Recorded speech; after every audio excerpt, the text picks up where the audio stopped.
University में पढ़ने का सपना अब हर एक बच्चे का पूरा होगा। जी हाँ, यदि आपके अंदर मेहनत करने की क्षमता है तो मैं आपको यूनिवर्सिटी में पढ़ने का मौका दिला सकता हूँ। ठीक है, चाहे फिर आपकी यूनिवर्सिटी टारगेट हो एयू, चाहे बीएचयू, चाहे फिर डीयू ही क्यों ना हो। ठीक है, मेरा चैनल आपको हिंदी और अंग्रेजी दोनों में कंटेंट प्रोवाइड करा रहा है, इसलिए आप हमारे चैनल को सब्सक्राइब कर लीजिए। आपकी पूरी प्रिपरेशन यहाँ पर समय के अंदर करा दी जाएगी।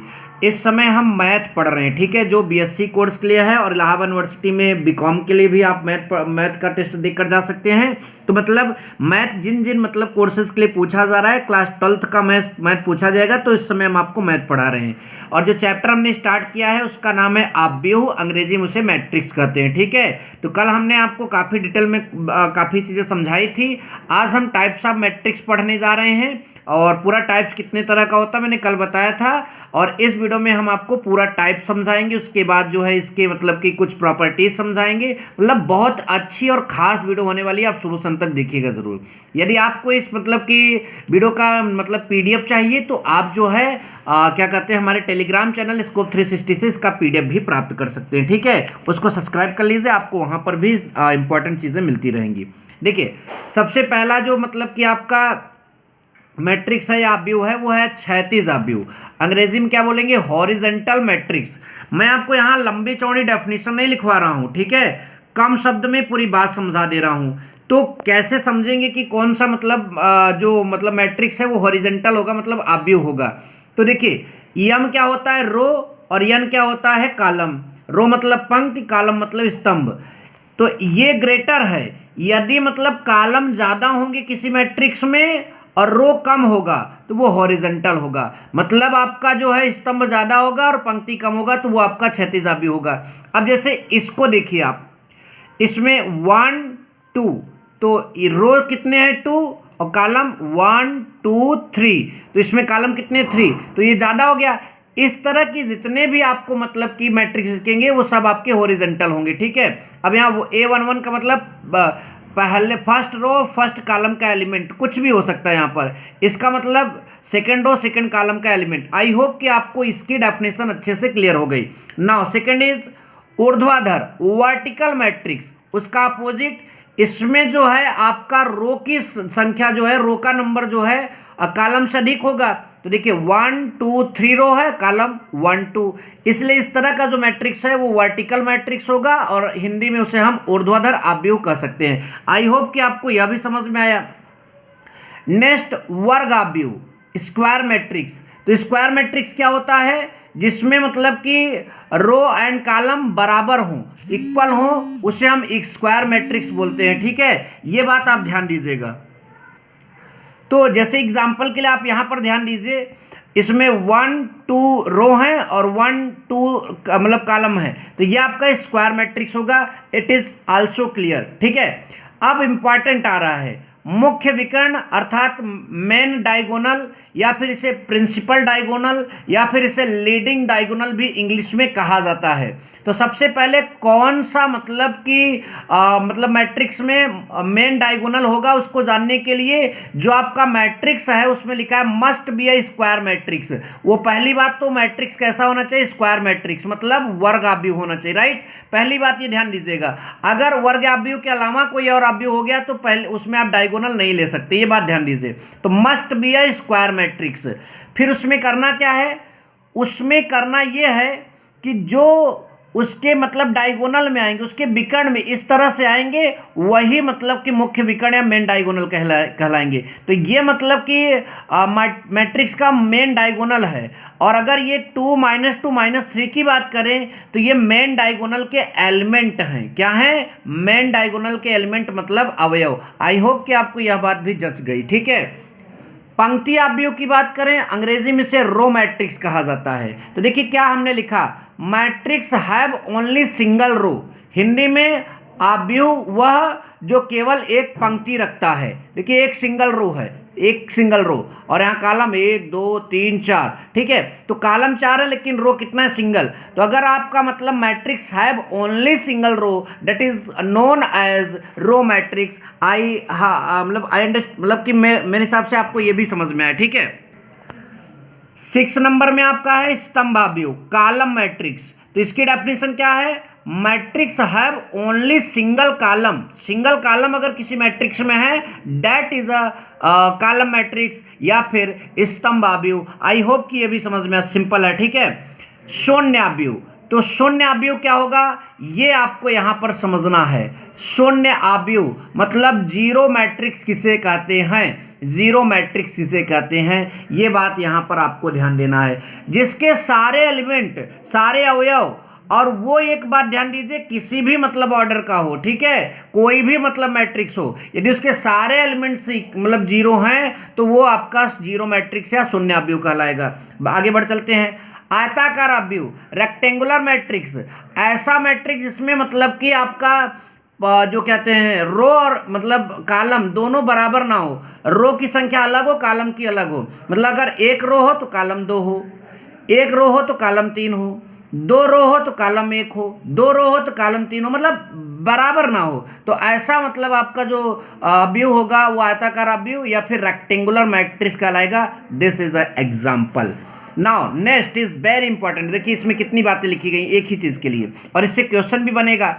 इकाई अथवा तत्समक अव्यूह, इकाई अथवा तत्समक अव्यूह। In English unit or identity matrix, unit or identity matrix क्या होता है देखिए। तो इकाई या तत्समक अव्यूह या यूनिट मैट्रिक्स वही बनेगा जो पहले क्या हो स्क्वायर मैट्रिक्स। तो ध्यान दीजिए स्क्वायर मैट्रिक्स मतलब कि उसमें रो और कॉलम बराबर होने चाहिए, ठीक है। और उसकी दूसरी कंडीशन क्या है, जो मेन डायगोनल में एलिमेंट है वो 1 होने चाहिए। देखिए इकाई मतलब यूनिट लिखा है तो 1, मेन डायगोनल में एलिमेंट 1 होना चाहिए और वो स्क्वायर मैट्रिक्स होना चाहिए। बाकी सारे एलिमेंट जो हैं मेन डायगोनल के अतिरिक्त वो सब 0 होने चाहिए। फिर से समझ लो, आपका मेन डायगोनल में मतलब 1 होना चाहिए और आपका उसके अलावा जितने एलिमेंट है वो सब शून्य होने चाहिए और आपका मैट्रिक्स स्क्वायर मैट्रिक्स होना चाहिए। इसका नोटेशन आई एन, एन क्या है, एन उसका आर्डर है, मैट्रिक्स का आर्डर, कोटि है, हिंदी में कोटि बोलते हैं। एग्जाम्पल के लिए जैसे एन की जगह 2 रखोगे तो 1 2 मतलब 2 और 2 पंक्ति और 2 अव्यूह, 2 रो और 2 कॉलम। और I3 लिखोगे तो इस तरह से 3 पंक्ति 3 कॉलम, I4 लिखोगे तो इस तरह से। आई होप कि आपको यह भी समझ में आ ही गया। नेक्स्ट हमारा है विकर्ण अव्यूह, diagonal matrix. What is diagonal matrix? तो सबसे पहले ध्यान दीजिए, मैंने वहां पर जो बताया था वो आपका मुख्य विकर्ण था, वो मैट्रिक्स नहीं था। जो मेन डायगोनल था उसी को डायगोनल बोलते थे। यहां पर पूरी मैट्रिक्स को हम मतलब डायगोनल मैट्रिक्स बोलेंगे, लेकिन उसके लिए कंडीशन क्या है, उसके लिए कंडीशन जो है आपकी मैट्रिक्स स्क्वायर होनी चाहिए, मतलब वो आपका वर्ग अव्यूह होना चाहिए। ऐसी बात वहां भी बोला था, चलिए कोई बात नहीं है। और एक बात यहां पर आपको याद रखना है कि इसके जो मेन मतलब विकर्ण में जो है यहां पर वो अवयव शून्य ना हो, ठीक है, ये अवयव शून्य ना हो, बाकी सारे शून्य हो। लेकिन इसके पहले जो मेन डायगोनल था उसमें यहाँ के अतिरिक्त सारे अवयव शून्य भी हो सकते हैं और वो भी हो सकता है, ठीक है। इसमें ये शून्य ना हो बाकी सारे शून्य हो, ये कंडीशन है। तो ये जो आपका मैट्रिक्स बनेगा इसे हम मतलब कि विकर्ण अव्यूह या डायगोनल मैट्रिक्स बोलेंगे, ठीक है। आई होप कि आपको ये भी अंडरस्टैंड हुआ।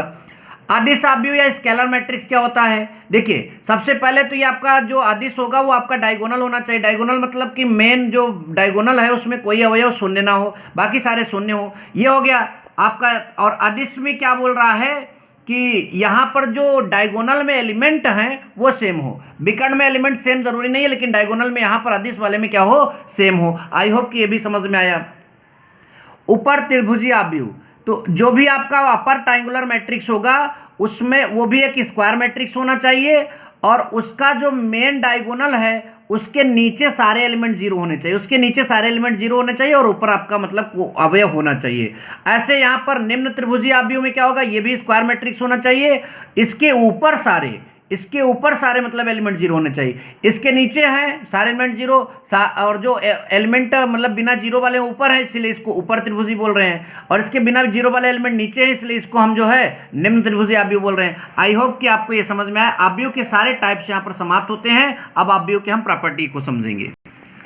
देखिए अब आप व्यूहों पर संक्रियाएं समझते हैं। ऑपरेशन ऑन मैट्राइसेस, तो देखिए 4 संक्रियाएं हम यहाँ पर करेंगे। अवयवों की समानता, अवयवों का योग, अवयवों का अंतर, अदिश गुणन।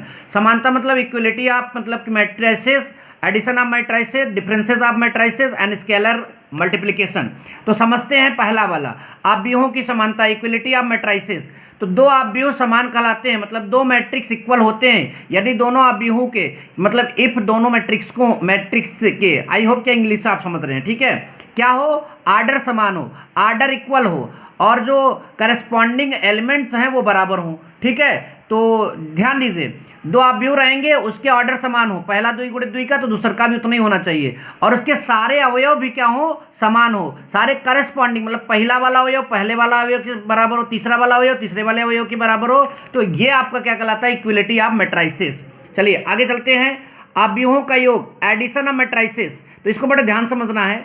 यदि ए और बी समान क्रम का मतलब इक्वल मतलब कि सेम ऑर्डर का जो दो अवयव रहेगा और इनका योग जो है ए प्लस बी उसी क्रम का एक अवयव मतलब होता है। ए और बी समान क्रम का अवयव हो तो ए और प्लस बी भी उसी क्रम का उसी मतलब के ऑर्डर का एक अवयव होता है जो ए और बी के संगत अवयव को जोड़ने पर प्राप्त होता है। जैसे देखिए ए और बी यहाँ पर दिया गया है, 1 2 और 1 2, तो 2 इंटू 2 इसका आर्डर है और 2 इंटू 2 इसका आर्डर है, ठीक है। तो जो जुड़ने पर आया इसका भी 2 इंटू 2 आर्डर है। तो ए और बी का जो आर्डर होगा वही एडिशन का भी ऑर्डर होगा, लेकिन एडिशन करते कैसे हैं, देखिए ये करस्पॉन्डिंग एलिमेंट और ये पहला वाला पहले में जुड़ेगा, दूसरा वाला दूसरे में जुड़ेगा, तीसरा वाला तीसरे में जुड़ेगा और चौथा वाला चौथे में जुड़ेगा। इस तरह से ये आपका जो मिलेगा ये आपका कहलाएगा एडिशन ऑफ मैट्राइसेस, ठीक।